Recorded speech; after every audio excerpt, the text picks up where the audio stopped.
자, 반갑습니다. 배종찬 교수의 맛있는 돈 이야기의 배종찬입니다. 자, 여러분 반갑습니다. 돈을 싸들고 있어도 집을 안 산답니다. 그래요. 집을 안 사는 아주 심각한 이유에 대해서 한번 간단히 알아보도록 하죠. 먼저 부동산 분위기가 많이 전환이 되었죠. 예전과 같은 분위기가 아니에요. 불타는 부동산에서 서서히 불 꺼지는 부동산으로 넘어가고 있는 것 같아요. 이처럼 진단하는 이유는 간단하죠. 서울 아파트를 사는 사람들이 줄어들고 있다는 거죠. 서울 아파트 거래량인데요. 2020년 11월 달에는 6,365건이고요. 12월 달에는 7,541건이었죠.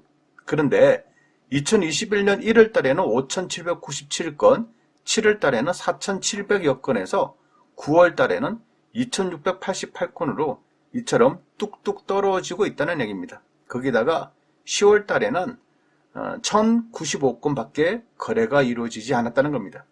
어때요, 여러분? 정말 많이 떨어졌죠. 작년 12월 달에 7,500건에서 올해 10월 달 10개월이 지났는데 1,095건. 어떻게 보면 7,500건에서 1,095건이니까 7분의 1토막, 6분의 1토막이 낮다라고 이렇게 말씀드릴 수가 있다는 얘기입니다. 그만큼 서울 아파트를 사는 사람이 없어졌다는 거죠. 부동산 학적으로 볼 때, 또한 부동산 투자적으로 볼 때 전통적으로 아파트 가격이 올라가기 위해서는 수요에다가 가수요가 붙어야 되겠죠. 두 가지가 다 붙어야 돼요. 수요하고 가수요. 이 두 가지가 하나가 될 때 부동산 가격 상승은 급등을 한다라고 말씀드릴 수 있을 것 같은데요. 여기서 말씀드리는 수요라는 거는 무주택자, 실수요자가 내 집 마련을 하는 거, 그렇죠? 그건 당연히 주택이 없는 사람이 이제 내 집 마련을 한다. 그러면 수요의 증가라고 봐야 되겠죠. 이처럼 실수요자들이 아파트를 산다라고 할 때 당연히 집값은 올라가겠죠. 또한 가수요가 또 붙어야 된다는 얘기인데요. 여기서 말하는 가수요자라는 거는 개인 투자자, 법인 투자자. 왠지 모르게 냄새가 나죠. 그래요. 왠지 모르게 오로지 하나. 이 가수요라는 거는 내가 거주의 목적이 아니죠. 오직 하나, 시세 차익을 보기 위해서 들어오는 사람들, 가수요라는 거죠. 두 개가 붙으면 주택 가격, 아파트 가격은 급등할 수밖에 없다는 얘기죠. 이러한 패턴에 의해서 아파트 가격, 주택 가격, 부동산 가격을 움직인다라고 생각을 하시면 될 것 같은데요. 지금까지 부동산 시장의 패턴은 이러한 패턴에 의해서 가격이 움직였다라고 말씀을 드릴 수 있다는 겁니다. 따라서 아파트의 거래량이 늘어나는 거죠. 왜냐하면 수요도 증가되고 가수요까지 가미가 되니 당연히 거래량은 증가된다는 거죠.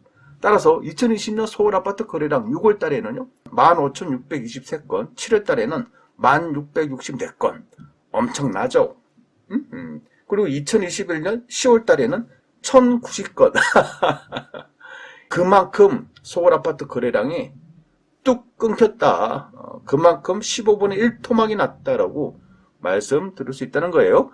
그리고 2007년부터 주택 거래량 추이를 한번 살펴보면 어때요, 여러분? 2007년도 이렇게 상승하고 2008년도 약간 하락하고 2010년도 또 2010년, 12년도 또 상승하고 2012년도 또 하락하고 이런 반복을 타고 있다가 2019년부터 2020년까지는 이처럼 급등을 했다는 거죠.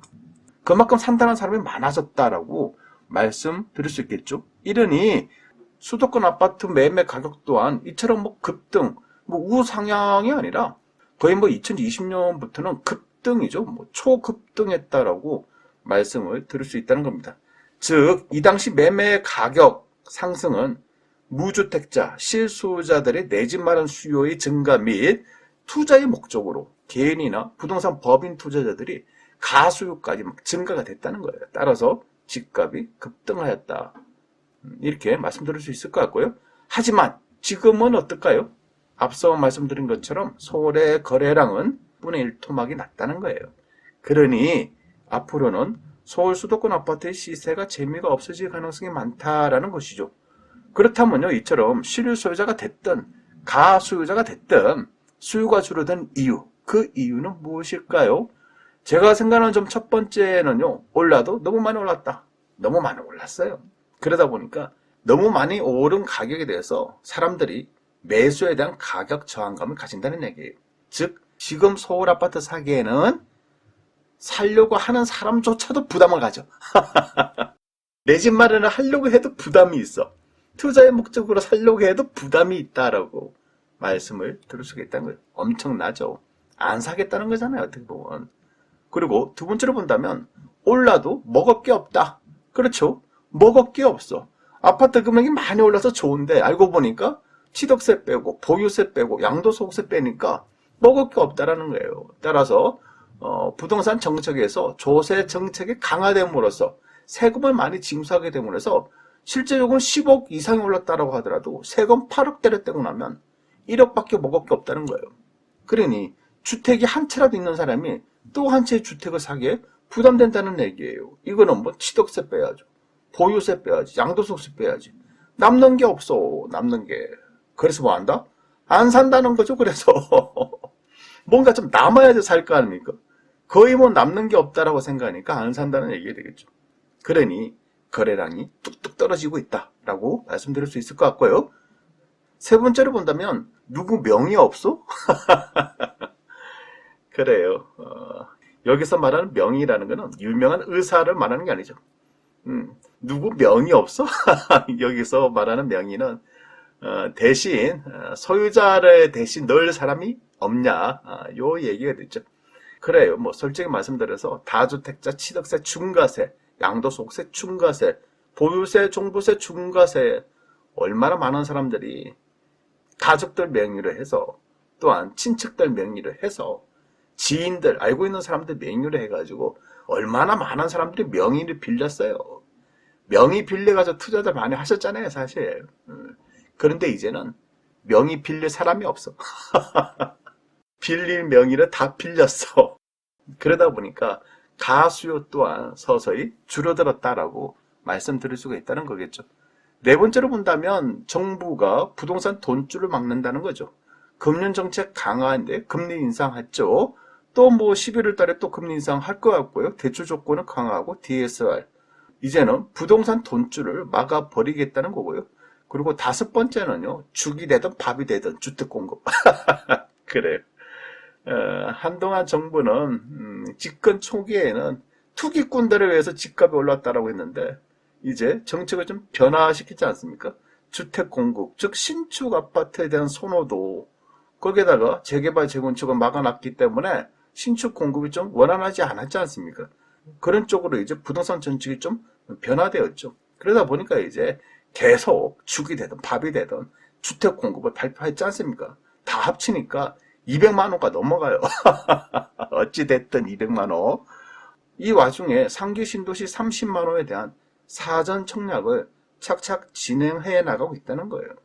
이러한 의미에서 볼 때 내년도 입주 물량이 올해보다는 내년도에 더 감소가 되겠지만 이처럼 강력한 주택 공급에 대한 시그널로 매수세가 서서히 죽어가고 있다라고 말씀을 드릴 수가 있다는 거고요. 이러하니 실수요자인 무주택자들도 집을 안 사고 있는 추세고 가수요자들은 투자 목적인데요.